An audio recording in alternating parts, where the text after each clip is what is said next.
경상도 북쪽 끝자락 산 안개가 마을을 뒤덮던 새벽이었습니다. 달빛은 희미하게 지붕을 비추고 고요한 공기 속에서 닭 울음 한 소리가 길게 퍼졌습니다. 그때 윤대감 댁 안채에서 귀를 찢는 듯한 비명이 터졌습니다. 아, 대감님이 피를. 하녀의 외침이 정적을 깨뜨렸습니다. 잠결에 눈을 뜬 사람들은 허둥지둥 달려나왔습니다. 방문이 열리자 흙바닥 위에는 피가 넓게 번져 있었고 그 한가운데 윤대감이 쓰러져 있었습니다. 그의 옷서픈 붉게 젖어 있었고 손에는 검은 비단 조각이 쥐어져 있었습니다. 등잔불이 바닥에 엎어져 불길은 꺼져 있었고 향 냄새는 타담한 채 공중에 맴돌았습니다. 방 한쪽에는 쓰러진 작은 상과 흩어진 술병, 그리고 찢어진 여인의 옷자락이 보였습니다. 누군가의 숨소리 같은 흔적이 방 안에 남아 있었습니다. 사또가 서둘러 도착했습니다. 모두 물러나거라. 이 안에는 죄인만이 있도다. 그의 목소리가 터지자 하인들이 문을 닫으며 안채를 둘러쌌습니다. 사또는 시체를 살펴보며 눈썹을 찌푸렸습니다. 손에 쥔 비단이 검구나 첩의 머리띠라더니 맞는 말이었군. 잠시 뒤 하녀 2명이 겁먹은 얼굴로 한 여인을 끌고 왔습니다. 그녀는 하얗게 질린 얼굴에 검은 머리띠를 묶고 있었고 손등에는 희미한 피가 묻어 있었습니다. 그녀의 이름은 초연이라 했습니다. 고을 사람들이 윤대감의 첩이라 불렀던 여인이었습니다. 사또가 날카롭게 물었습니다. 초연이라 하였느냐?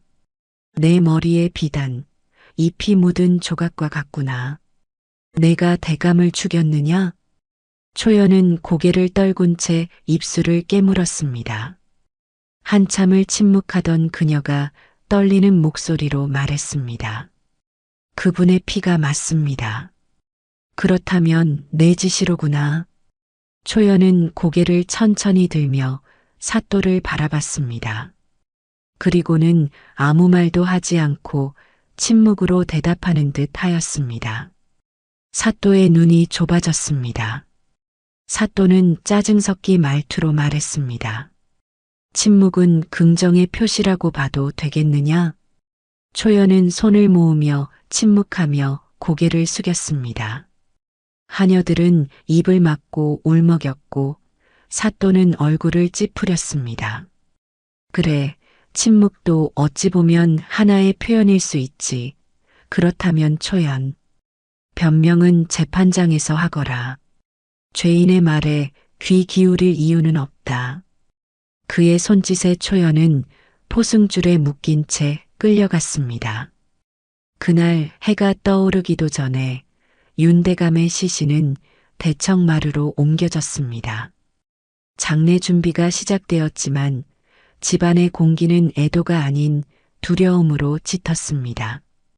대청에는 검은 휘장이 드리워졌고 그 아래에는 고요히 앉은 한 여인이 있었습니다.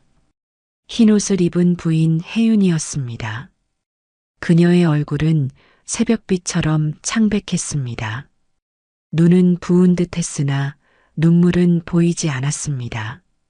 그저 망자의 초상 앞에서 멍하니 앉아 있었고 손끝으로 흰 수건을 쥔 채 조금도 움직이지 않았습니다.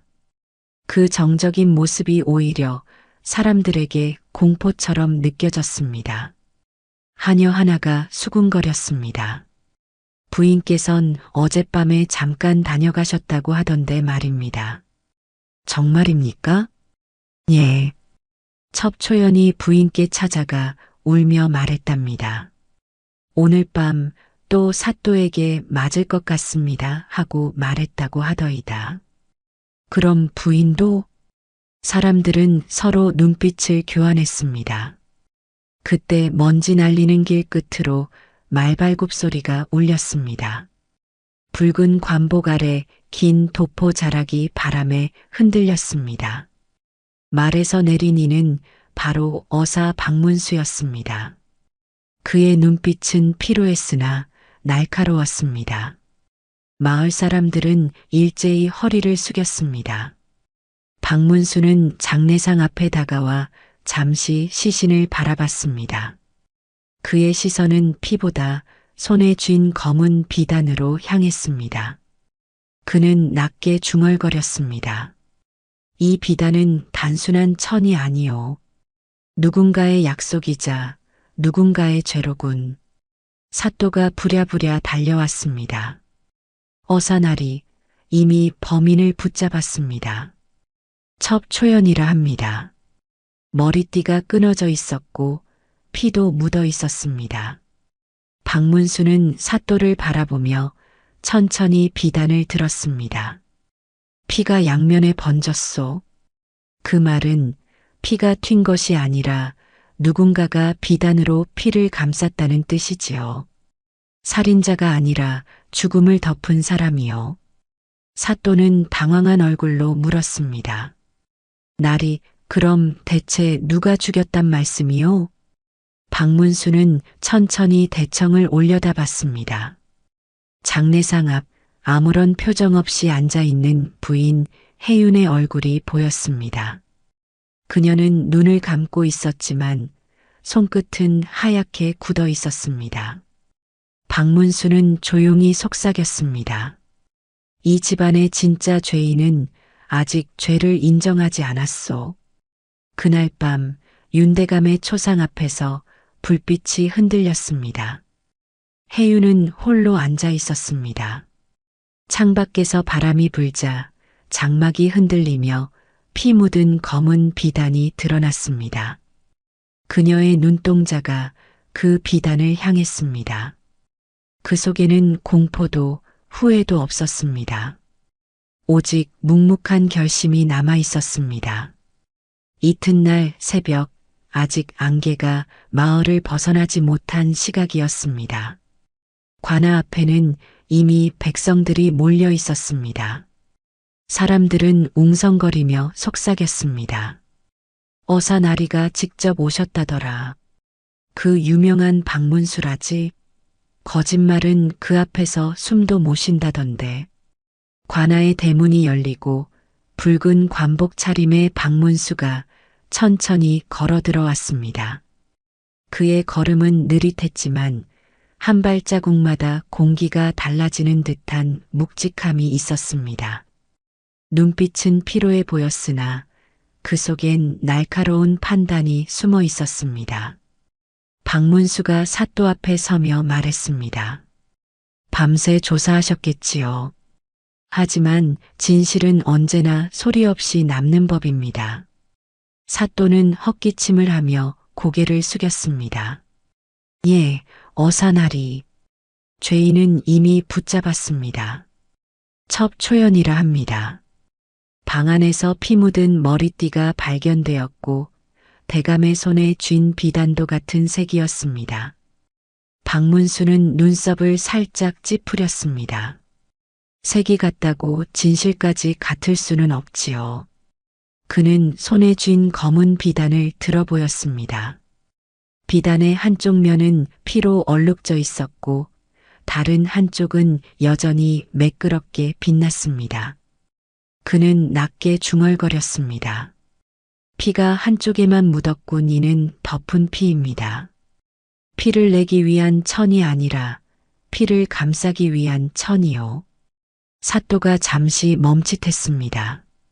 박문수의 눈빛이 차갑게 번졌습니다. 그렇다면 이 천을 쥔 손은 살인의 손이 아니요. 오히려 누군가를 구하려 했던 손이지요. 사또는 얼굴빛이 굳었습니다. 그러나 박문수는 더 말하지 않았습니다. 그는 곧바로 감옥으로 향했습니다. 감옥 안은 눅눅하고 어두웠습니다. 등불 하나가 벽에 걸려 있었고 그 불빛이 초연의 얼굴을 희미하게 비추고 있었습니다. 그녀는 두 손을 무릎 위에 얹은 채 조용히 앉아 있었습니다. 머리카락은 흐트러졌고 옷자락은 피로 얼룩져 있었습니다. 그럼에도 눈빛만큼은 굳건했습니다. 고요하고 차분했습니다. 박문수가 다가가 말을 건넸습니다. 초연이라 하였지요? 그녀가 고개를 들었습니다. 눈빛에는 겁이 아닌 체념이 서려 있었습니다. 예, 어사나리. 제가 그 죄인입니다. 죄인이라 대체 무슨 죄를 지었다 생각하오? 그분을 지키지 못한 죄요.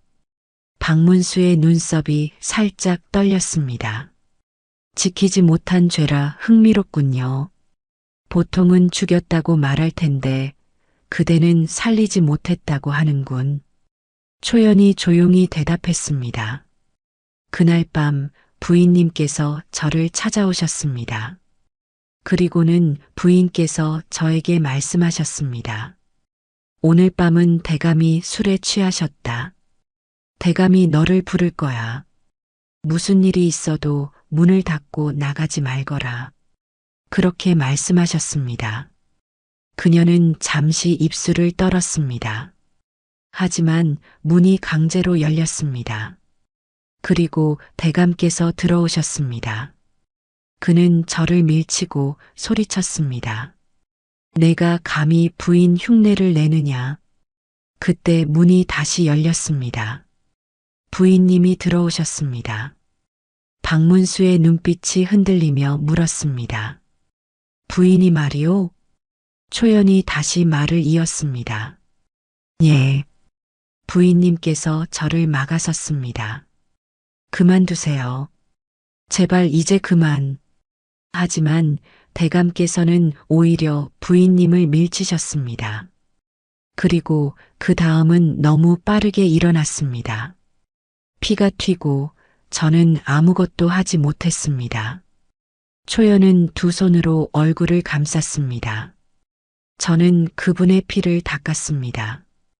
부인님이 저를 끌어안으며 울고 계셨습니다. 그래서 제 손에도 피가 묻은 겁니다. 박문수는 한참 동안 아무 말도 하지 않았습니다.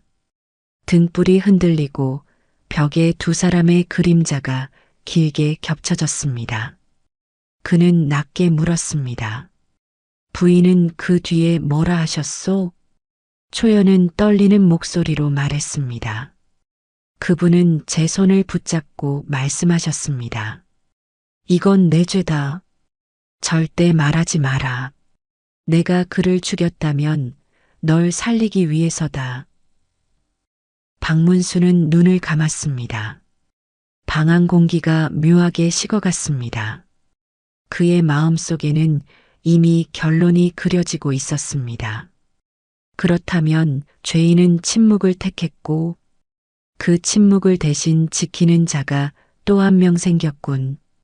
감옥을 나온 박문수는 한참 동안 하늘을 바라봤습니다.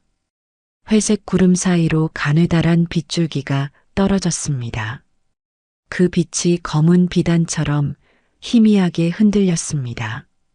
그는 조용히 중얼거렸습니다. 피 묻은 천 위에 덮인 건 피가 아니구나. 누군가의 연민, 누군가의 약속이었구나. 멀리서 관아의 종이 울렸습니다. 그 소리가 마치 억울한 이의 목소리처럼 길게 울려 퍼졌습니다. 박문수는 고개를 들어 사또를 불렀습니다. 사또, 내일은 대감댁을 다시 조사하겠소. 죽은 자의 손보다 산 자의 눈빛을 살펴야겠소. 사또는 불안한 듯 고개를 끄덕였습니다. 그의 이마에 흐른 땀방울이 저물어가는 햇빛에 반짝였습니다. 그날 밤 박문수는 관사방 안에서 홀로 앉아 있었습니다.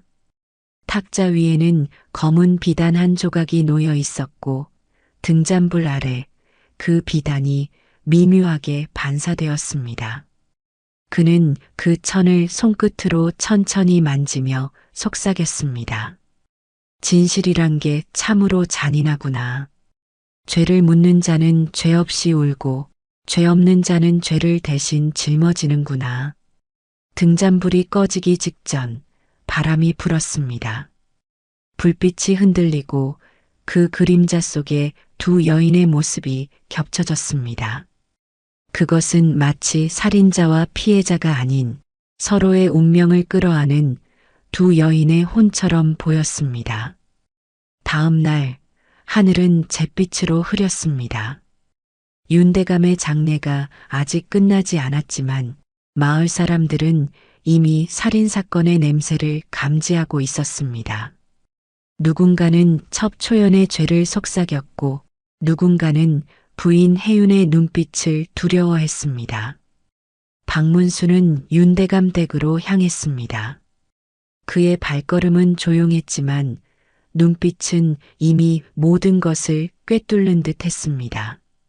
대문 앞에는 두 명의 하인이 고개를 숙인 채 서 있었습니다.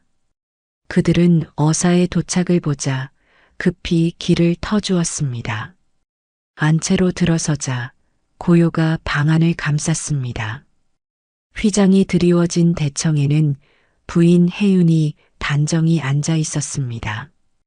흰 상복이 몸에 꼭 붙어 있었고 머리카락 한 올 흐트러짐이 없었습니다. 그녀의 얼굴은 창백했지만 시선은 곱고 단단했습니다. 그녀의 주위엔 향이 은은히 피어올랐고 그 향 냄새가 방 안의 공기를 무겁게 눌렀습니다. 박문수가 다가가 예를 표했습니다. 삼가 고인의 명복을 빕니다. 부인께선 괜찮으십니까? 혜윤은 천천히 고개를 들었습니다. 눈빛이 잠시 박문수를 스쳤지만 그 안엔 아무 감정도 없었습니다. 어사날이 괜찮을 리가 있겠습니까? 남편이 제 손이 아닌 다른 여인의 방에서 죽었는데 그녀의 목소리는 고요했지만 그 안에 묘한 쓸쓸함이 배어 있었습니다. 박문수가 조용히 앉았습니다. 탁자 위에는 피가 스며든 듯한 검은 비단 조각이 올려져 있었습니다. 그는 손끝으로 그 비단을 가리키며 말했습니다. 이 비단 혹시 낯이 익지 않으십니까? 혜윤은 고개를 천천히 돌려 그것을 바라봤습니다. 눈동자가 미세하게 흔들렸습니다. 하지만 이내 평정을 되찾고 말했습니다. 대감께서 늘 첩에게 주던 비단입니다. 저는 본 적이 많습니다. 박문수가 고개를 끄덕였습니다. 그렇습니까? 그런데 말이오, 이 비단의 매듭은 좌로 감겨 있었습니다. 여인은 오른손으로 묶으니 우로 감기게 마련이지요. 즉, 이 매듭을 묶은 손은 여인의 부드러운 손길이 아니라 남자의 거친 손길 같습니다. 혜윤의 손끝이 잠시 떨렸습니다. 그러나 곧바로 수건을 들어 손을 가렸습니다. 그가 직접 묶은 것이겠지요. 그에게는 그런 취향이 있었습니다. 박문수는 그녀의 말을 곱씹듯 들었습니다. 그렇다면 그가 왜 자신의 손으로 묶은 천을 쥐고 죽었을까요? 혜윤은 대답하지 않았습니다. 그저 수건으로 입가를 가린 채 묘하게 미소 비슷한 표정을 지었습니다. 그 표정은 고통과 체념이 뒤섞인 슬픈 미소였습니다. 박문수는 자리에서 일어나 방 안을 살폈습니다. 바닥에는 살짝 지워지지 않은 핏자국이 남아 있었습니다. 그 위에 흩어진 향가루가 덮여 있었습니다. 그는 조용히 물었습니다. 이 향은 누가 피운 것이오? 제가 피웠습니다. 그 피 냄새가 너무 진해서요. 숨이 막힐 것 같았습니다. 박문수는 그녀의 대답에 시선을 멈추었습니다. 그 냄새가 그날도 이 방에 가득했겠지요? 혜윤은 눈을 감고 고개를 끄덕였습니다. 예, 그 냄새가 싫었습니다. 하지만 그보다 더 싫었던 건 그 사람의 숨소리였습니다. 그녀의 목소리는 점점 떨려갔습니다. 그녀는 두 손을 무릎 위에 모은 채 단단히 쥐었습니다. 그 사람은 저를 사랑한 적이 없습니다. 다만 제 몸에 남은 흔적을 자신이 남긴 상처라며 자랑했지요. 박문수가 다시 혜윤에게 물었습니다. 그럼에도 불구하고 부인께선 그를 살리려 향을 피우셨습니까? 혜윤은 단호하게 대답했습니다. 살리고 싶었어요. 하지만 그건 제 마음이 아니라 제 의무였으니까요. 박문수는 숨을 내쉬었습니다. 그는 혜윤의 눈빛에서 어떤 결심을 보았습니다. 그것은 살인자의 눈이 아니라 자신을 이미 벌한 사람의 눈이었습니다. 그때 문 밖에서 하녀 하나가 허겁지겁 들어왔습니다. 부인마님, 잠시 뵙겠습니다. 혜윤이 고개를 돌렸습니다. 하녀는 두 손을 떨며 작은 상자 하나를 내밀었습니다. 이건 대감님 서재에서 나온 것입니다. 박문수가 그 상자를 받아 열었습니다. 그 안에는 접힌 종이 한 장과 검은 비단 조각이 들어 있었습니다. 종이에는 또박또박 붓글씨가 적혀 있었습니다. 검은 비단으로 맹세하노니 내 생이 다해도 그대의 죄를 대신하리. 박문수는 눈을 들었습니다. 부인, 이 글씨는 부인의 손이 아닙니까? 혜윤은 대답하지 않았습니다. 그저 눈을 감고 고개를 숙였습니다. 그녀의 손등 위로 작은 눈물 한 방울이 떨어졌습니다. 그 약속은 제게 남은 마지막 숨이었습니다. 그녀의 목소리는 너무나 조용했지만 방 안의 공기를 찢을 만큼 무겁게 들렸습니다. 박문수는 잠시 말을 잃었습니다. 그리고 천천히 고개를 숙였습니다. 그는 그제야 깨달았습니다. 이 여인은 이미 모든 걸 알고 있었습니다. 남편의 폭력도, 첩의 고통도, 그리고 피의 밤에 자신이 어떤 일을 저질렀는지도. 밖에서는 비가 내리기 시작했습니다. 처마 끝에서 물방울이 떨어져 작은 소리를 냈습니다. 박문수는 문을 나서며 낮게 중얼거렸습니다. 그녀는 죄를 숨기는 것이 아니라 죄를 짊어지고 있구나. 그의 눈빛이 어둡게 가라앉았습니다. 그날 밤 어사 박문수는 잠을 이루지 못했습니다. 그의 마음속에는 정의와 연민이 서로 맞서는 소리가 울리고 있었습니다. 그리고 하루가 지났습니다. 비는 그쳤지만 윤대감의 집은 여전히 음산한 기운에 쌓여 있었습니다. 대청마루 위의 향이 꺼지지 않았고 방마다 눅눅한 냄새가 스며 있었습니다. 박문수는 하인들과 하녀들을 차례로 불러들였습니다. 박문수의 눈빛은 한결 단호했습니다. 오늘 사실만 말하시오. 숨기면 죄가 되고 말하면 구원이 될 수도 있어. 사람들은 서로 눈치를 보았습니다. 그때 늙은 하인 하나가 손을 비비며 앞으로 나왔습니다. 그의 얼굴엔 수십 년간 쌓인 두려움이 그대로 묻어 있었습니다. 날이 죄송하오나 이제는 말씀드려야겠습니다. 박문수가 고개를 끄덕였습니다. 하인은 떨리는 목소리로 말했습니다. 대감께서는 어릴 적부터 성정이 난폭하셨습니다. 부인마님을 괴롭히셨고 이유 없이 하인들을 내치셨습니다. 첩초연을 들이신 것도 사랑이 아니라 뭔가 알 수 없는 분풀이를 하기 위해서였지요. 박문수의 시선이 미세하게 흔들렸습니다. 분풀이를 위해서라. 하인은 계속 말했습니다. 술만 잡수시면 부인마님께 욕설을 퍼붓고 부인마님이 대꾸라도 하면 그 자리에서 손찌검을 하셨습니다. 초연아 씨가 들어온 뒤에도 상황은 나아지지 않았습니다. 오히려 두 여인을 서로 다투게 만드시며 즐거워하셨습니다. 박문수는 이를 악물었습니다. 그는 부드럽지만 차가운 목소리로 물었습니다. 그날 밤 그대의 눈으로 본 것은 무엇이오? 하인은 눈을 감았습니다. 그날 대감께서 술에 만취해 첫방으로 향하셨습니다. 저는 문 밖에서 소리를 들었습니다. 내가 감히 부인 흉내를 내느냐. 그리고 곧 그릇이 깨지는 소리, 여인의 비명소리가 들렸습니다.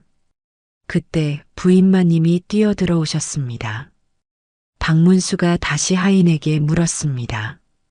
그때 부인은 뭐라 하셨소? 하인이 말을 이어갔습니다. 그만두세요. 제발 그만두세요. 하지만 대감께서는 부인마님까지 밀치시며 소리치셨습니다. 너까지 나를 가르치려 드느냐? 그 뒤로는 피비린내와 함께 아무 소리도 들리지 않았습니다. 하인의 눈가에 눈물이 번졌습니다. 날이 그때 부인마님의 손에 피가 묻어 있었습니다. 하지만 그 얼굴엔 두려움도 후회도 없었습니다. 그건 마치 오래전부터 각오한 사람의 얼굴이었습니다. 박문수는 잠시 눈을 감았습니다. 방 안의 공기가 갑자기 식어갔습니다. 그는 천천히 말했습니다. 그대는 그 장면을 보고 뭐라 느꼈소? 하인은 울먹이며 답했습니다. 부인마님이 죄를 지은 것이 아니라 고통을 끝낸 것이라 생각했습니다. 저희는 마님이 그저 누군가를 살린 거라고 믿습니다. 박문수의 손끝이 살짝 떨렸습니다. 그는 탁자 위에 놓인 사건 기록을 덮으며 낮게 중얼거렸습니다. 죄는 분명했지만 그 마음은 죄가 아니었구나. 그날 밤 박문수는 홀로 윤대감의 서재를 다시 찾았습니다. 벽에는 금이 간 자국이 수없이 나 있었고 그 위엔 여인의 머리카락이 붙어 있었습니다. 책상 한쪽에는 반쯤 부서진 부채가 있었고 손잡이에는 피가 말라붙어 있었습니다. 그는 손끝으로 부채를 집어들며 속삭였습니다. 사람이 이렇게까지 자신을 잔혹하게 만들 수 있다니. 박문수는 천천히 주변을 훑었습니다. 그리고 서재 구석, 쓰러진 장롱 뒤편에서 무언가 반짝이는 것을 발견했습니다. 그것은 부서진 거울 조각이었습니다. 거울 속에는 비단 1000조각이 한 올 걸려 있었습니다. 박문수가 조심스레 그것을 꺼내 들었습니다. 그 천에는 미세하게 남은 향기와 함께 손끝 자국이 새겨져 있었습니다. 그 자국은 부드럽지만 단단했습니다. 그는 눈을 감으며 중얼거렸습니다. 이건 분노의 손이 아니라 보호의 손이구나. 관사로 돌아온 박문수는 등잔불 앞에 앉았습니다. 그의 눈은 피로했지만 마음은 더욱 복잡했습니다. 그는 혼잣말처럼 속삭였습니다. 법은 죄를 가르지만 마음은 죄를 헤아리진 못하지. 부인 혜윤 당신은 남편을 죽인 게 아니라 폭력을 죽인 것이었소. 박문수의 목소리는 낮고 가라앉았지만 그 속엔 묘한 연민이 스며 있었습니다.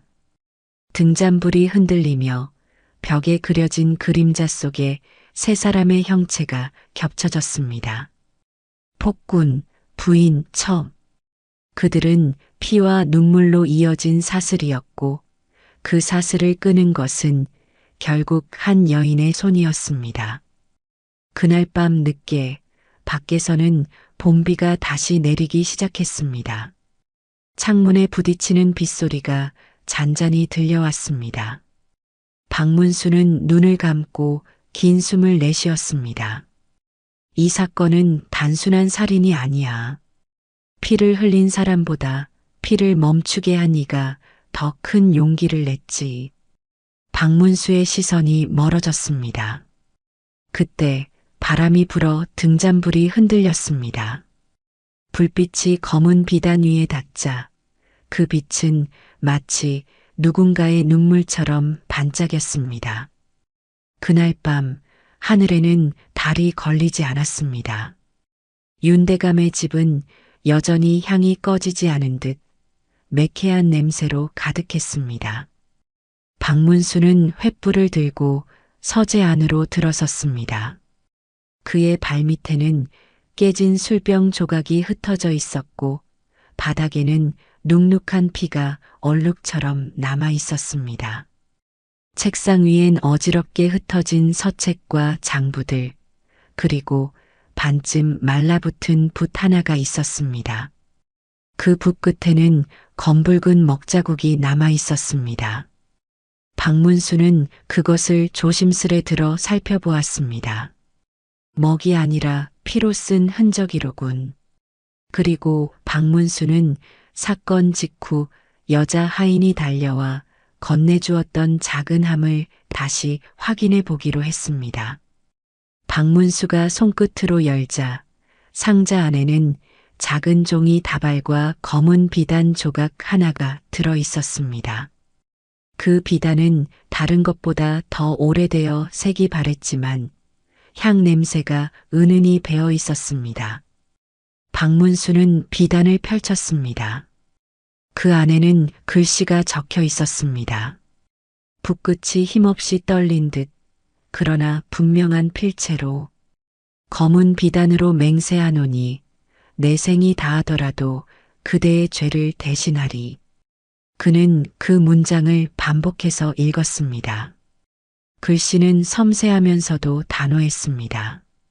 박문수는 곧장 부인 혜윤의 필체와 비교했습니다. 그의 눈이 미세하게 떨렸습니다. 부인의 손이로군. 박문수는 글이 적힌 비단을 들고 천천히 입을 열었습니다. 이건 서약서가 아니라 유서와도 같소. 박문수는 잠시 눈을 감았습니다. 그 문장의 의미가 머릿속에서 무겁게 울렸습니다. 그대의 죄를 대신하리. 누구의 죄를 대신하려 한 것인가? 남편의 죄인가, 첩의 죄인가, 아니면 세상 그 자체의 죄인가? 박문수는 비단 조각을 꺼내 손끝으로 만졌습니다. 섬유 사이에는 희미하게 피가 스며 있었습니다. 그리고 그 피는 말라붙은 붉은색이 아니라 마치 잉크처럼 번진 흔적이었습니다. 그는 낮게 중얼거렸습니다. 이 비단은 살인을 감싼 천이 아니라 고통을 덮은 맹세였군. 그때 문 밖에서 조용히 발소리가 들렸습니다. 박문수가 고개를 돌리자 희미한 등불을 든 하녀 하나가 고개를 숙이고 서 있었습니다. 그녀의 눈은 두려움에 젖어 있었지만 그 속엔 무언가 전하고 싶은 간절함이 있었습니다. 어사 날이 드릴 말씀이 있습니다. 박문수가 고개를 끄덕였습니다. 어서 말하시오.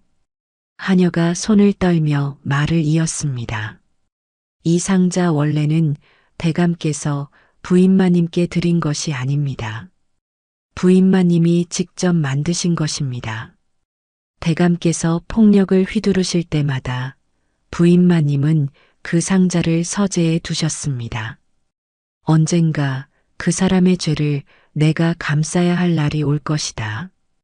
그렇게 말씀하셨습니다. 박문수는 하녀를 바라보다가 묵묵히 눈을 내리깔았습니다. 그 말이 사실이요? 예, 나리. 제가 그 말씀을 직접 들었습니다. 하녀는 울먹이며 말을 이었습니다. 대감께서 첩초연 아씨를 부르시던 날 부인마님은 그 상자 앞에 무릎을 꿇고 기도하셨습니다. 그리고 검은 비단을 새로 꺼내셨습니다. 이 비단이 오늘 내 손을 묶는 족쇄가 되겠지.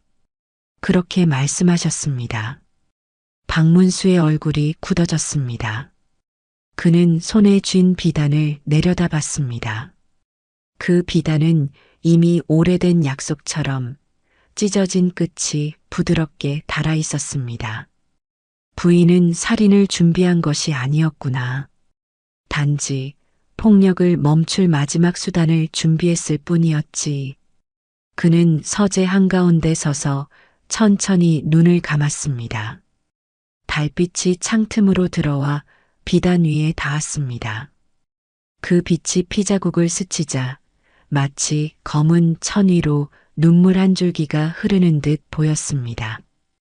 박문수는 그 비단을 두 손으로 조심스레 접었습니다.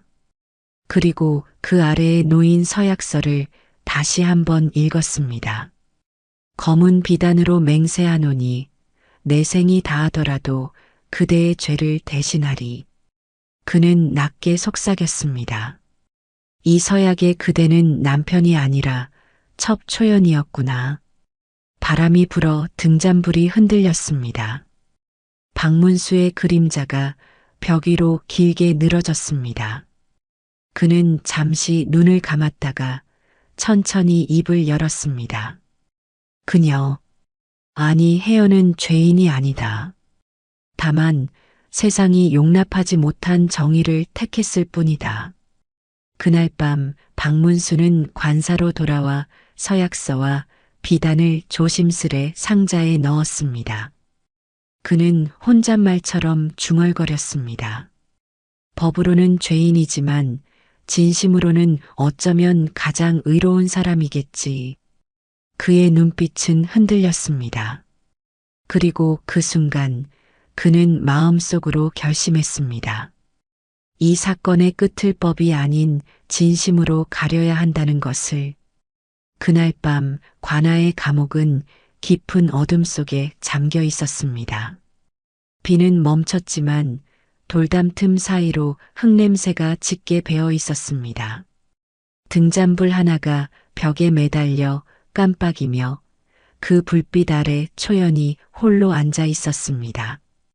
그녀의 옷은 젖은 듯 구겨져 있었고 손목엔 포승 자국이 붉게 남아 있었습니다. 하지만 그녀의 눈빛은 여전히 맑았습니다. 피곤이 묻은 얼굴이었지만 그 안에는 슬픔보다 더 깊은 결심이 깃들어 있었습니다. 문이 열리고 박문수가 들어섰습니다. 그는 조용히 걸음을 멈추며 말했습니다. 초연, 밤이 깊었는데 잠은 드셨습니까? 초연은 고개를 들었습니다. 어사나리, 죄인이 무슨 잠을 자겠습니까? 그녀는 억지로 미소를 지었습니다. 아직도 비냄새가 납니다. 부인님께서 비 오는 날이면 꼭 향을 피우셨는데 그 냄새가 아직도 제 코끝에 맴돕니다. 박문수는 그녀 앞에 앉아 말했습니다. 그대가 말하지 않은 게 있지요. 초연의 눈빛이 살짝 흔들렸습니다. 무엇을 말씀하시는지. 박문수가 이미 알고 있다는 식으로 이야기를 이어갔습니다. 그날 밤 부인이 방으로 들어올 줄 이미 알고 있었지요. 초연은 한참을 망설이다가 천천히 입을 열었습니다. 예. 혜연 부인께서는 오셨습니다. 그날 저녁 제가 울며 부인님께 말씀드렸습니다. 오늘 밤엔 대감이 절 부르실 겁니다. 부인님은 제 손을 잡으셨습니다. 문을 걸어 잠가라. 내가 널 지키러 가마. 그리고 정말로 오셨습니다. 그녀의 눈에서 눈물이 고였습니다. 대감께서 들어오셨을 때 이미 술에 취해 계셨습니다. 저를 향해 욕을 퍼부으시며 머리채를 잡으셨습니다. 저는 비명을 질렀고 그 순간 문이 열렸습니다. 혜연 부인께서 달려오셨습니다. 박문수는 눈을 감았습니다. 초연의 떨리는 목소리가 감옥 안에 메아리 쳤습니다. 혜연 부인께서는 대감의 팔을 붙잡으며 말했습니다. 그만두세요. 제발 이 아이에게 그 손 대지 마세요. 하지만 대감은 부인님을 밀치며 외치셨습니다. 내가 감히 내 일을 막느냐. 그 순간 부인님이 넘어지셨고 서랍 안에 있던 단검을 움켜쥐셨습니다.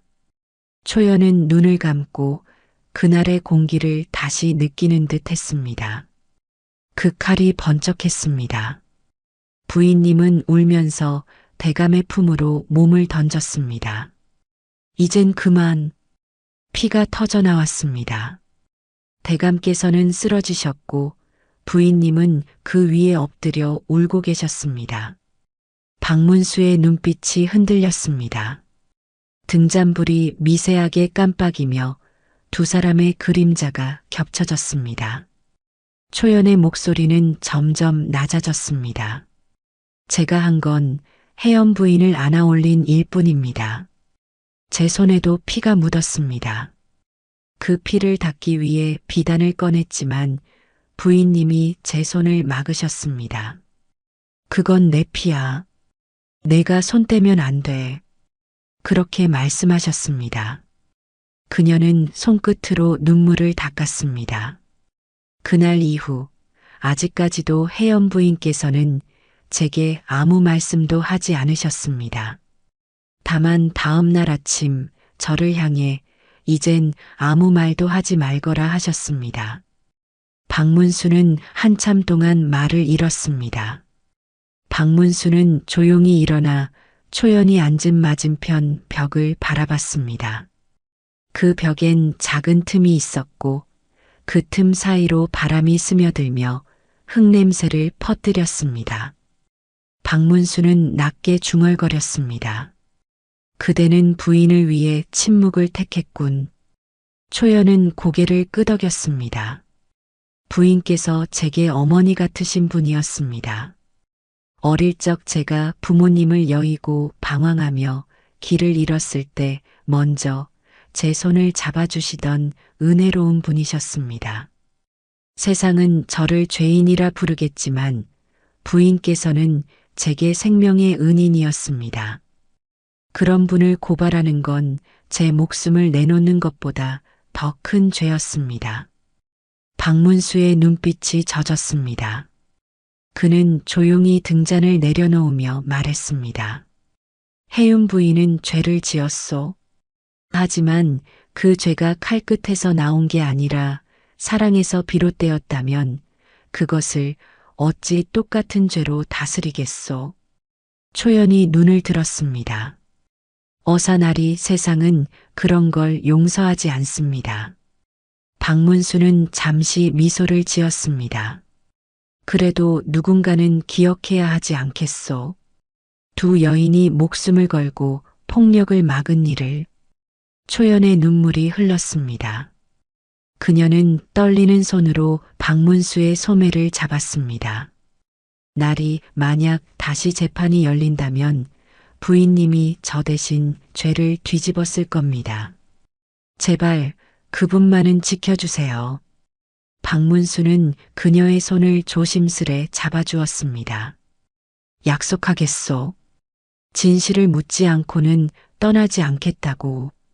그날 밤 감옥을 나선 박문수는 잠시 하늘을 올려다봤습니다. 구름 사이로 달이 걸려 있었고 달빛은 검은 비단처럼 흐릿하게 퍼져 있었습니다. 그는 낮게 속삭였습니다. 법이 그들을 죄인이라 부르겠지만 나는 그들을 인간이라 부르겠소. 바람이 불어 등불이 꺼졌습니다. 박문수의 그림자가 긴 돌담을 따라 멀어졌습니다. 그의 마음속에는 이미 확신이 자리하고 있었습니다. 이 살인은 죄가 아니라 폭력을 멈추기 위한 맹세의 결과였다는 것을. 며칠 뒤 관아 마당엔 수십 명의 백성들이 모여 있었습니다. 사또가 윤대감 살해 사건을 급하게 정리하려고 느낌이 들었습니다. 사또가 단상 위에 앉아 부채를 흔들며 말했습니다. 오늘은 윤대감 살해 사건의 진상을 다시 밝히는 날이다.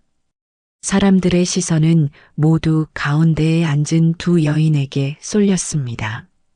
하나는 수에 같은 흰옷을 입은 부인 혜윤, 다른 하나는 포승줄에 묶인 첩 초연이었습니다.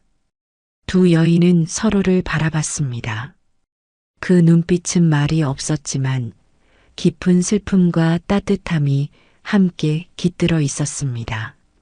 사또가 먼저 말하려고 했지만 박문수가 급히 앞으로 나섰습니다. 그의 손에는 검은 비단 조각과 그 안에 접힌 비단 한 장이 들려 있었습니다. 그는 백성들을 향해 조용히 고개를 숙였습니다. 이 사건은 단순한 살인이 아닙니다. 한 사람의 죽음이 아니라 오래된 폭력이 끝난 이야기입니다. 사또가 눈살을 찌푸렸습니다.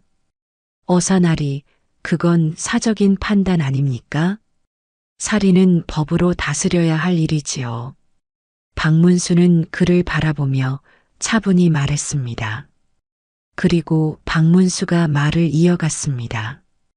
법으로는 그렇습니다. 그러나 법이 모든 진실을 담을 순 없지요.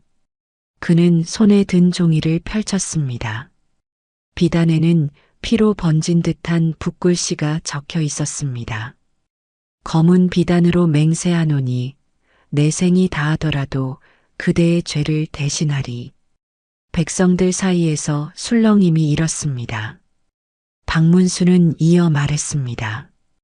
이 글씨는 혜윤 부인의 손으로 쓰인 것입니다. 부인은 살인을 준비한 것이 아니라 폭력을 멈출 약속을 쓴 것입니다. 이 맹세는 죄가 아니라 두려움 속의 사랑이었습니다. 사또가 반박했습니다. 어사나리, 그런 감정으로 죄를 덮을 순 없습니다. 남편을 죽인 건 사실 아닙니까? 박문수의 눈빛이 흔들렸습니다. 하지만 그는 흔들리지 않고 단호히 말했습니다. 사또, 칼은 분명 그녀의 손에 있었습니다. 그러나 그 칼은 증오의 무기가 아니라 생명을 막는 방패였습니다. 그날 밤 그녀가 칼을 든 이유는 단 하나, 다른 이의 피를 막기 위함이었소. 백성들 사이에서 누군가 울먹였습니다. 부인마님이 아니었으면 첩초연 아씨도 죽었을 거요. 그분은 우리 같은 여인들을 대신해 그 짓을 막은 거라오. 마을 사람들의 목소리가 하나둘 높아졌습니다. 사또는 부채를 세게 다듬며 목소리를 높였습니다. 진실은 감정이 아닙니다. 법은 냉정해야지요. 사람을 죽였으면 죄를 받아야 합니다. 박문수가 천천히 고개를 돌렸습니다. 그의 눈빛엔 슬픔이 깃들어 있었습니다. 그렇다면 묻겠소, 사또. 폭력을 보고도 모른 척한 사람들은 무슨 죄를 받았소? 그가 수십 년간 부인을 때리고 하인을 죽이며 약한 이를 괴롭히던 그 죄는 누가 다스렸소? 사또는 말을 잃었습니다. 박문수의 목소리가 점점 낮아졌습니다. 부인은 그날 밤 죄를 짓지 않았습니다. 다만 멈추지 않는 죄를 대신 끝냈을 뿐이요. 그 말에 관아안이 잠시 고요해졌습니다. 그때 초연이 눈물을 머금은 채 자리에서 일어났습니다. 제가 증언하겠습니다. 그녀의 목소리는 떨렸지만 단호했습니다. 그날 밤 혜연 부인께서 저를 구하셨습니다. 대감께서 저를 죽이려 하실 때 혜연 부인께서 몸을 던지셨습니다. 그리고 그 칼이 부인의 손에서 대감의 가슴으로 들어갔습니다. 그건 살인이 아닙니다. 그건 저를 살린 일이었습니다. 사람들의 숨소리가 멎었습니다. 부인 혜윤은 고개를 숙인 채 아무 말도 하지 않았습니다. 그녀의 손등 위로 눈물이 한 방울 떨어졌습니다. 박문수가 천천히 그녀를 향해 고개를 숙였습니다. 부인, 부디 아무 말도 하지 마시오. 이미 진실은 충분합니다. 혜윤은 미소를 지었습니다. 어사나리, 진실은 어쩌면 너무 늦게 도착했을지도 모르겠네요. 하지만 고맙습니다. 그날 재판은 결론이 내려지지 않았습니다. 사또는 흔들렸고 백성들은 분노와 연민 사이에서 울었습니다. 박문수는 고개를 숙이고 중얼거렸습니다. 법은 아직 그들의 마음을 담을 그릇이 아니구나. 바람이 불어 관아의 등불이 꺼졌습니다. 남은 건 꺼져가는 향의 냄새와 검은 비단 한 조각뿐이었습니다. 그 비단은 바람에 흩날려 어둠 속으로 사라졌습니다. 마치 그날 밤 흘러내린 눈물처럼. 며칠 뒤 가나의 처마 끝에는 빗물이 줄줄 흘러내렸고 마을 사람들의 발걸음은 무거웠습니다. 그날은 사또가 판결을 내리는 날이었습니다. 관아 앞에는 두 여인이 포승줄에 묶인 채 서 있었습니다. 하나는 부인 혜윤, 다른 하나는 첩 초연이었습니다.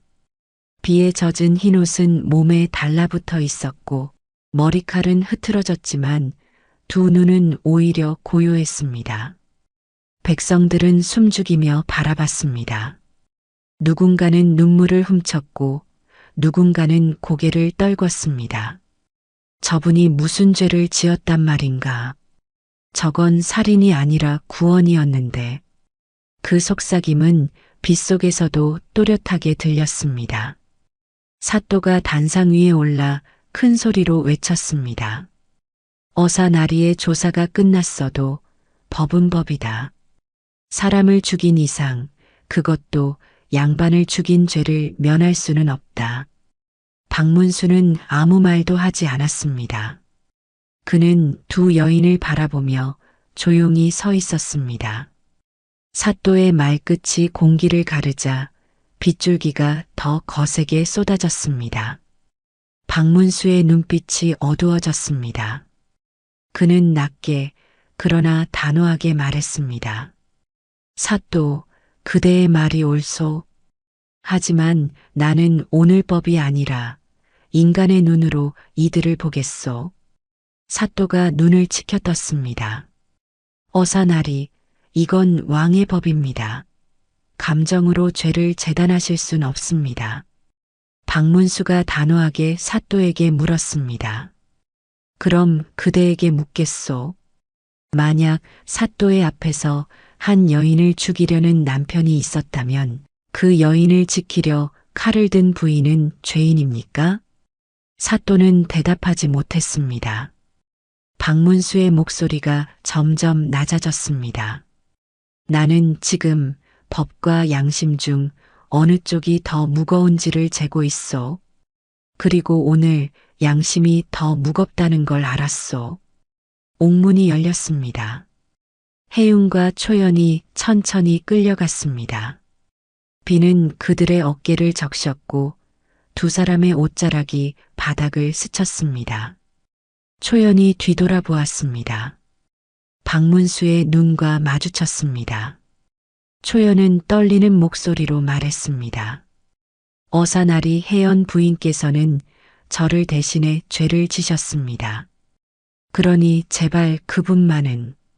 박문수가 조용히 고개를 저었습니다. 그대의 죄와 그분의 죄는 이미 하나가 되었소. 하지만 진실은 언젠가 법보다 오래 남을 것이오. 그의 목소리는 바람에 실려 사라졌습니다.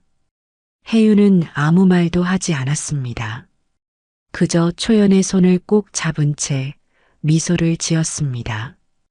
그 미소는 슬펐지만 어딘가 평온했습니다. 그날 밤 박문수는 관사에 홀로 남아 있었습니다. 탁자 위에는 검은 비단과 서약서가 펼쳐져 있었습니다. 창밖에선 천둥이 울렸습니다. 그는 깊은 한숨을 내쉬며 낮게 중얼거렸습니다. 진실은 밝혀졌지만 구원은 오지 않았구나. 그의 눈빛은 피로에 젖어 있었고 손끝은 차가웠습니다. 나라의 법이 사람을 심판한다면 사람의 마음은 법을 심판해야 하지 않겠는가. 그는 검은 비단을 두 손으로 감싸며 눈을 감았습니다. 그 순간 귀에 부인의 목소리가 들려오는 듯 했습니다. 어사나리 제 죄를 너무 무겁게 보지 마세요. 저는 그저 누군가의 고통을 막고 싶었을 뿐입니다. 박문수의 눈가가 젖었습니다. 그는 조용히 답했습니다. 부인, 그 마음이 바로 정이요. 다음 날 관아 앞에는 백성들이 모여 탄원서를 들고 있었습니다. 비에 젖은 종이에는 수많은 손글씨가 적혀 있었습니다. 부인 혜윤과 첩초연은 죄인이 아닙니다. 그들은 폭력을 막은 의인이옵니다. 사또는 그 종이를 보고 얼굴이 굳었습니다. 박문수는 고개를 숙였습니다. 백성의 마음이 이렇게 울고 있는데 우리가 어떻게 그 울음을 외면하겠소? 그날 밤 박문수는 다시 옥으로 향했습니다. 창살 사이로 빗물이 흘러내렸습니다. 그 너머 초연과 혜윤은 서로의 어깨에 기대어 앉아 있었습니다. 눈을 감은 채 고요하게 속삭였습니다. 초연아, 이젠 괜찮다. 내 손에 묻은 피도, 내 손의 상처도 언젠가 씻길 것이다. 부인님, 전 평생 그날 밤의 비를 잊지 않겠습니다. 그날의 비가 제 생명을 살려주었으니까요.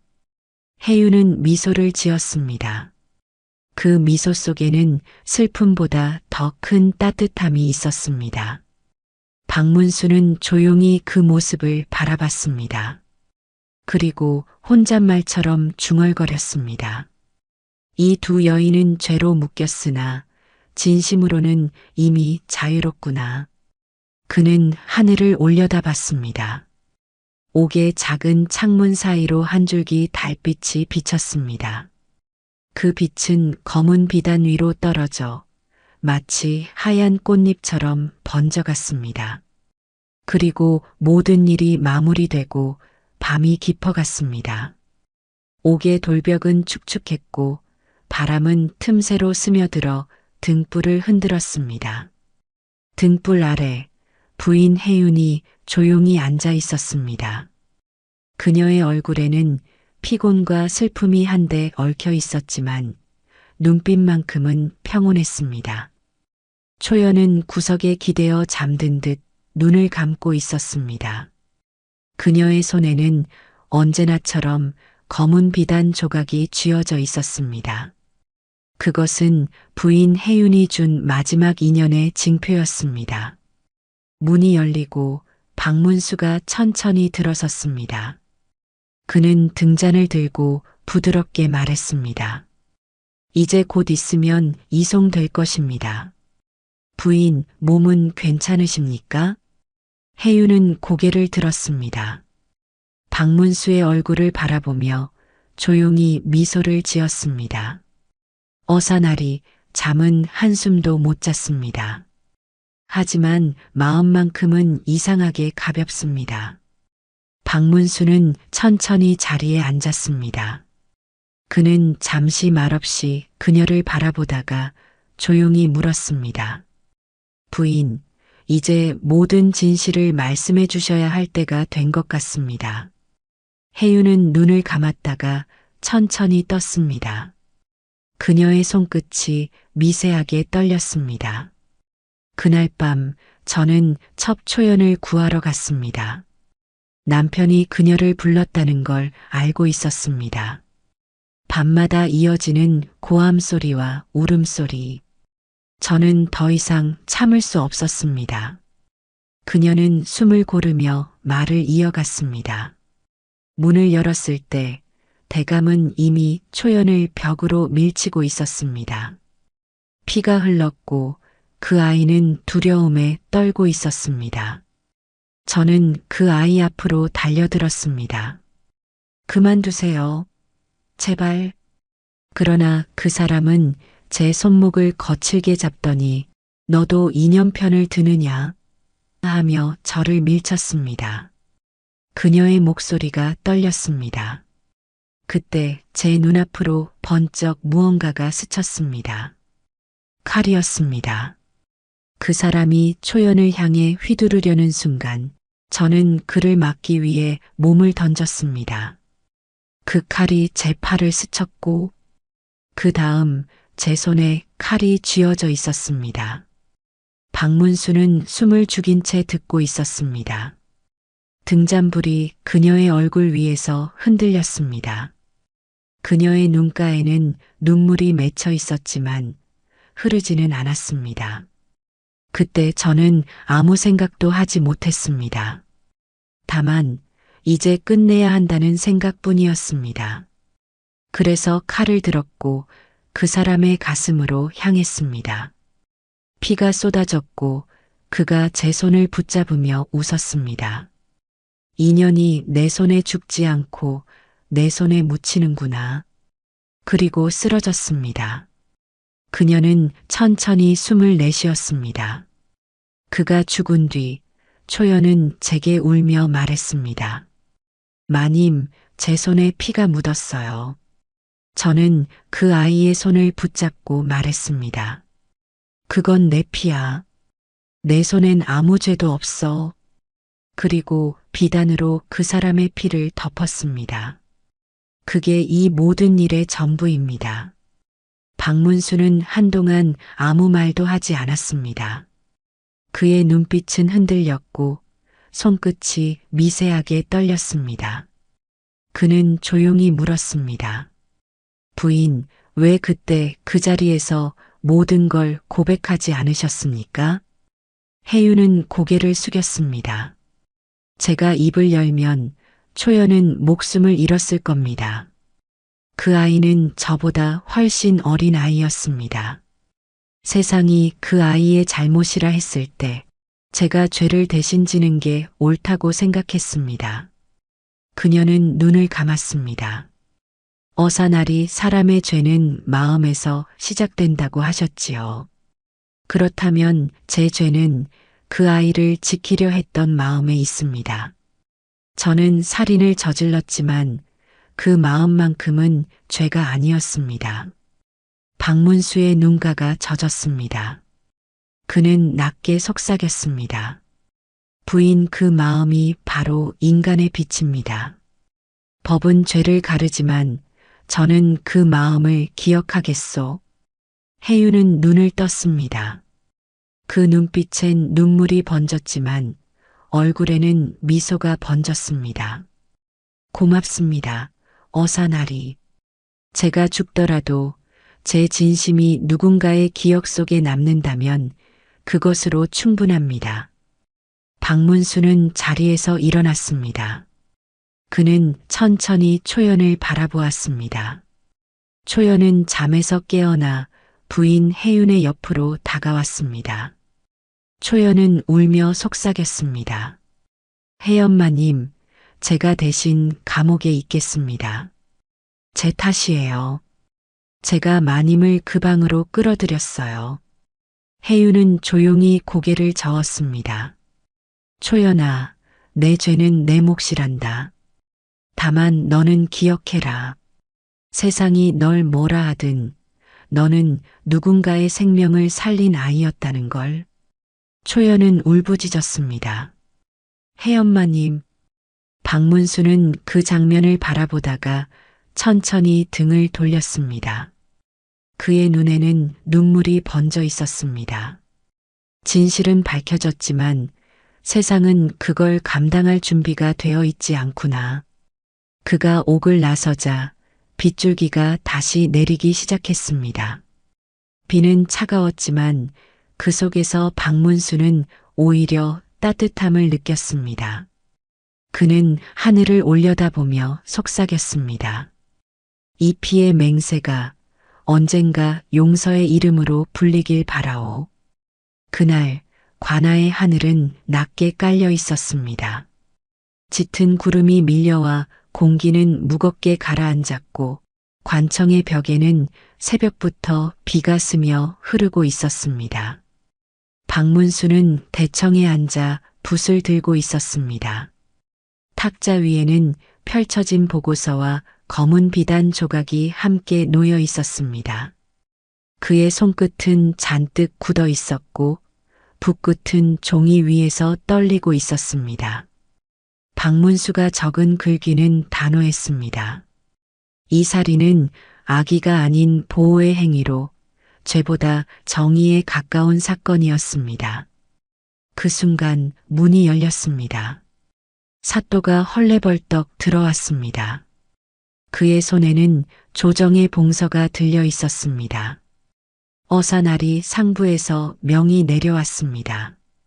명이라니? 윤대감은 왕의 공신이었습니다. 그를 죽인 자를 죄로 다스리지 않으면 조정의 체면이 무너진다 하셨습니다. 박문수는 붓을 내려놓았습니다. 박문수의 눈빛이 차가워졌습니다. 그 말인즉 진실보다 체면이 중요하단 뜻이요? 사또가 시선을 피했습니다. 날이 저도 어쩔 수 없습니다. 조정의 뜻은 분명합니다. 살인은 어떤 이유로도 용납할 수 없다. 그 문장 하나면 모든 게 끝입니다. 박문수는 천천히 일어났습니다. 그의 한 손이 검은 비단을 움켜쥐었습니다. 그렇다면 조정이란 곳은 눈을 감은 자들의 모임이로군. 사또의 얼굴이 굳었습니다. 날이 감히 그런 말을. 박문수가 어이없다는 듯 말했습니다. 감이라니? 그대는 백성의 눈물을 본 적이 있소? 어미가 맞아 죽고 딸이 팔려가며 첩이 목숨을 구걸하는 세상에서 누가 그들에게 법을 가르칠 수 있단 말이오. 박문수의 목소리가 대청 안을 울렸습니다. 비바람이 창틀을 흔들며 몰아쳤습니다. 사또는 두 손을 모으며 고개를 숙였습니다. 날이 제발 그를 고쳐주십시오. 조정의 뜻을 거스르면 어사나리께서도 위험해집니다. 박문수는 붓을 들었습니다. 그리고 천천히 종이 위에 글을 써내려갔습니다. 사또는 숨을 죽이며 바라봤습니다. 붓끝이 지나간 자리에는 짧은 한 줄이 새겨졌습니다. 진실은 사람의 입이 아닌 사람의 마음에서 나온다. 박문수는 붓을 내려놓았습니다. 이 글을 지우는 자는 내 손이 아니라 세상의 어둠이 될 것이요. 사또는 아무 말도 하지 못했습니다. 그는 고개를 숙이고 천천히 물러났습니다. 밤이 되자 박문수는 홀로 관아 마루에 앉았습니다. 비는 여전히 그치지 않았습니다. 그의 손에는 해윤의 서약서가 들려 있었습니다. 그 글귀는 피처럼 번져 있었지만 여전히 또렷했습니다. 검은 비단으로 맹세하노니 내 생이 다하더라도 그대의 죄를 대신하리. 그는 낮게 속삭였습니다. 그대의 맹세가 이토록 아름다운데 세상은 왜 그걸 죄라 부르는가. 그의 눈빛에 눈물이 맺혔습니다. 하지만 그 눈물은 슬픔이 아니라 분노였습니다. 그는 다시 붓을 들었습니다. 보고서의 마지막 줄에 단호히 써내려갔습니다. 이 사건은 죄가 아닌 인간의 마지막 잡이었다. 그때 문이 벌컥 열렸습니다. 광군 2명이 들이닥쳤습니다. 어사나리, 조정에서 급히 부르십니다. 보고서와 증거물을 즉시 제출하라 하셨습니다. 박문수는 잠시 그들을 바라보다가 조용히 상자 안에 검은 비단을 꺼내 자신의 품에 넣었습니다. 이건 아직 왕의 눈에 보여선 안 되는 진실이요. 사람의 목숨이 걸린 맹세이니까. 그는 비에 젖은 문턱을 넘으며 중얼거렸습니다. 진실이 불타더라도 나는 이 한 조각의 비단만큼은 지키겠소. 그날 밤 조정에 올릴 보고서는 봉인되었습니다. 보고서의 첫 장에는 이렇게 적혀 있었습니다. 살인은 있었으나 죄인은 없었다. 다음 날 아침 하늘은 희미한 안개로 덮여 있었습니다. 비는 그쳤지만 대지에는 아직 물기가 가득했습니다. 관아 앞에는 수많은 백성들이 모여 있었습니다. 누군가는 촛불을 들고 누군가는 떡시루를 들고 나와 있었습니다. 그들의 눈빛에는 분노보다 더 깊은 슬픔이 깃들어 있었습니다. 옥문이 열리자 쇠사슬 소리가 천천히 울렸습니다. 부인 혜윤과 첩초연이 모습을 드러냈습니다. 두 사람은 포승줄에 묶여 있었지만 고개를 숙이지 않았습니다. 초연은 손목의 자국 위로 천 조각을 감싸고 있었고 그 천은 다름 아닌 검은 비단이었습니다. 백성들 사이에서 누군가 외쳤습니다. 부인마님은 죄인이 아닙니다. 그분은 폭력을 막은 어머니이십니다. 사또가 이를 꽉 물었습니다. 조용히 하라. 법은 백성의 눈물로 움직이지 않는다. 그러나 사람들의 함성은 멈추지 않았습니다. 법이 눈을 감았어도 우리는 보고 있습니다. 이 억울한 죄를 다시 신문하라. 그들의 외침이 하늘로 울려 퍼졌습니다. 그때 관아 마루 위에 서 있던 박문수가 조용히 앞으로 걸어 나왔습니다. 그의 눈빛은 침착했지만 가슴속은 타오르고 있었습니다. 박문수는 사람들을 향해 고개를 숙였습니다. 백성들이여, 그대들의 목소리는 헛되지 않을 것이요. 오늘 나는 그대들의 탄원을 조정에 올리겠소. 다시 한번 이 재판을 열게 하겠소. 사람들은 울며 고개를 숙였습니다. 초연이 혜윤의 손을 잡았습니다. 혜엄마님, 정말 끝난 걸까요? 혜윤은 고개를 저으며 미소를 지었습니다. 아니란다, 초연아. 세상은 느리지만 진심은 언젠가 닿는다. 그날 오후 관아 문 앞에는 백성들의 서명이 가득한 탄원서가 놓였습니다. 천장이 넘는 종이에 이름이 빼곡했습니다. 노인도 아이도 여인도 떨리는 손으로 자신의 이름을 썼습니다.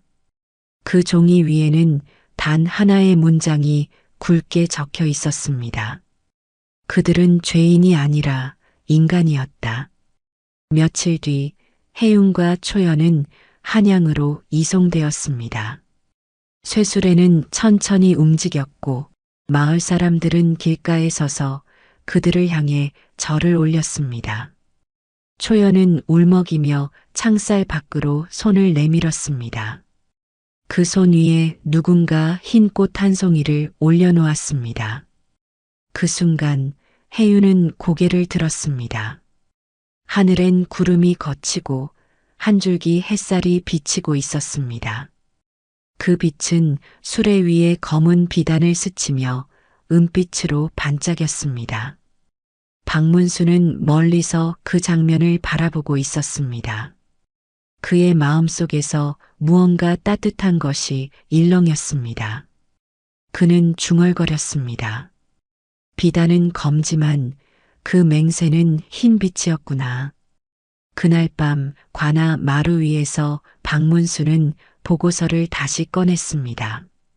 그는 마지막 줄에 붓을 들어 새로 써내려갔습니다. 이 사건은 다시 신문될 것이다. 법은 냉정하나 백성의 마음은 따뜻하니 정의는 때로 늦게 도착하지만 결코 사라지지 않는다. 그는 붓을 내려놓고 조용히 눈을 감았습니다. 창밖에선 바람이 불고 검은 비단 한 조각이 창가를 스치듯 흩날렸습니다. 그 비단은 마치 하늘로 오르는 듯 달빛 속으로 사라졌습니다. 그리고 몇 해 뒤 사람들은 여전히 이 이야기를 속삭였습니다. 윤대감의 부인은 살인을 한 것이 아니라 폭력을 끝냈다. 그날 흩날린 검은 비단은 지금도 이 땅 어딘가에 맹세처럼 남아 있다.